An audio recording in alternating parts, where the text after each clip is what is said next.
So here we are at La Palma Park with Shannon, and she's going to talk a little bit about what's happening regarding her situation and her homeless situation, you could say. But go ahead, Shannon. Yeah, well, just recently we had some problems with the police. They illegally took all of our belongings where we were staying.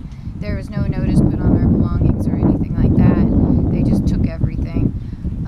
Luckily, we were able to get it back with legal aid, but a lot of things were missing. And now my husband has a blood clotting disorder, which is terminal. And because we aren't able to get into the shelters, which we're not sure why, because he is terminal, and we've been trying desperately to get in, he has sores on his legs that open up because of this condition, and they get infected very easily out here. You know, because for obvious reasons, the dirt and everything like that. So now he's back in the hospital since last Friday. He had a mild heart attack from being so stressed out about not being able to get into a shelter. And his legs are very bad. He's on a lot of antibiotics. So we're just kind of at that point, and they want to release him on medication that we've been telling them that is not covered by insurance, which is ridiculous. We told them every single day, please, it's not covered, it's not covered. So how much would that medication cost, do you think, a month or it's $20 for what they were going to give him, the amount that they're going to give him. So now it was for how long, like a couple days or something, or I think that will last him like 7 days. Okay.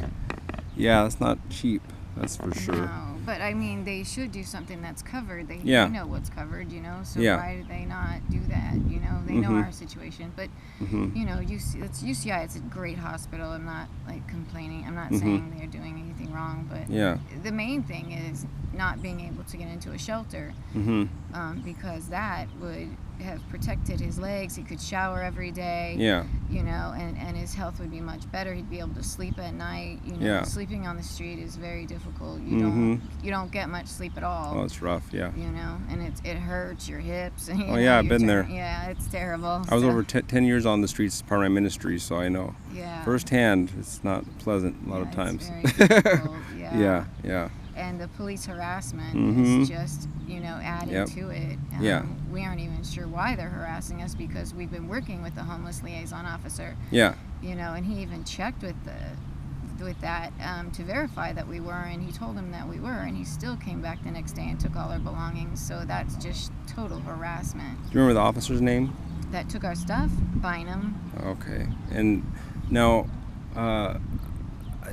have you talked to them recently as far as getting in the shelter again? Have they said anything? Yeah, I am in contact with them every single day. If they text me about something, the CityNet is the company that's contracted with the city to get you into a shelter. It's either them or the homeless liaison officers. So, and since they took all our belongings, the homeless liaison officer told us he couldn't help us anymore.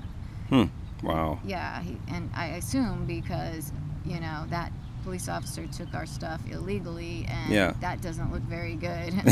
You know. And so he's saying, well, you're gonna have to refer to CityNet now, and he's maybe afraid to get in trouble or something. Sounds exactly. Like. You know. Because the officer did verify with Officer Voss that we were doing the right thing. We were following all the rules, and you know, doing everything legally. And the officer Bynum still came and took all of our belongings. Oh, that's awful. Yeah. So.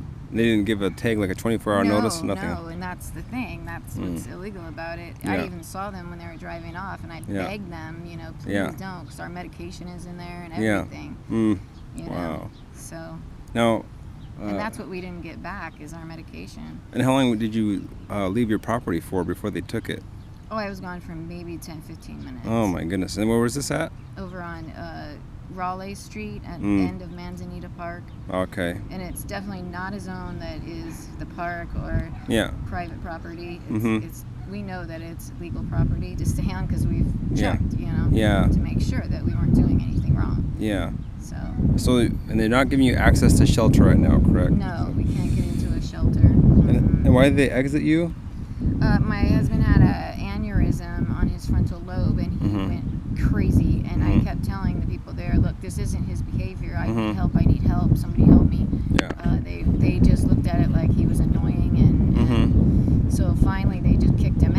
And then I still was begging for help, and then finally I just said, call the police. I don't care what you do, but call somebody to help him. You know, and so they did. They called the police, and once again, Officer Voss and the CERT team came out, and they were able to get him committed for 2 weeks. That didn't help. He still was very crazy, and then we were able to get him back into the hospital again because he was arrested for trespassing because he broke a window in the ER trying to get to me. That's how crazy he was. This is not how his behavior is ever. But they got him back into the hospital, thank God, and they finally got him on medication. Wow. And so now he's therapeutic and he's doing fine. And but the shelters still think that that's his behavior. Yeah. But we've said the doctors will write you a note. Officer Voss is willing to, say that he's fine. And we're willing to meet with the shelter people every day, every week, whatever, just to make sure they're happy with his behavior. But it seems like none of that matters. Wow. But if who needs a shelter other than somebody in our situation? So. And how long were you in there before they kicked you out? Oh, right when it opened, it was the Salvation Army shelter. We were like the first people in there. So you were in there for what, a couple of months? Yeah, like 2-3 months at least. Yeah, we went from Anaheim Way shelter straight into that shelter. Yeah. How was it in there? So it was great. Yeah? Yeah, I loved it. It was really nice. The food was really good. The bathrooms are really clean. Oh, good. The staff is really nice. Yeah. Good. There's none of that like sexual harassment or anything like that. Good. Nothing. I never saw any sort of drug dealing going on. Yeah. No, nothing like that. Oh, good. Good news. No, that's the shelter I want back in. It's just, unfortunately, that's the shelter that my husband had the problem with. Yeah. So. Would they let you in by yourself, you think? Or? Yeah, that's what I said. I said we're willing to split up just to get into a shelter. Yeah. But they're saying they don't have anything for him yet, and that there's no female beds at the Salvation Army. So they're saying they're full. Oh, it's awful. So, now you're at the kind of at the mercy of the cops when you're out on the street then, or were you staying on? Are you staying on the street right now then? Well, right or in now, the hospital? we're in the hospital. Yeah, I'm staying with him in the hospital. Yeah.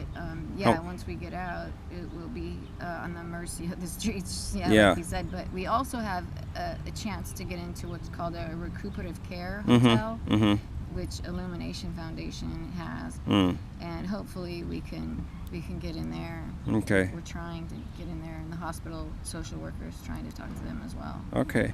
Awesome. Well, thank you for sharing, Shannon. Okay, thanks. Right. Anything else you wanted to share? Oh, no, that's all. Okay, I appreciate it. Yeah. So please pray for Shannon and share the video. Do join Homeless Advocates for Christ on Facebook, and hopefully we can get her some help. That's what we're going to work on. But thanks for your prayers and support, and may God bless you as you seek first His kingdom always.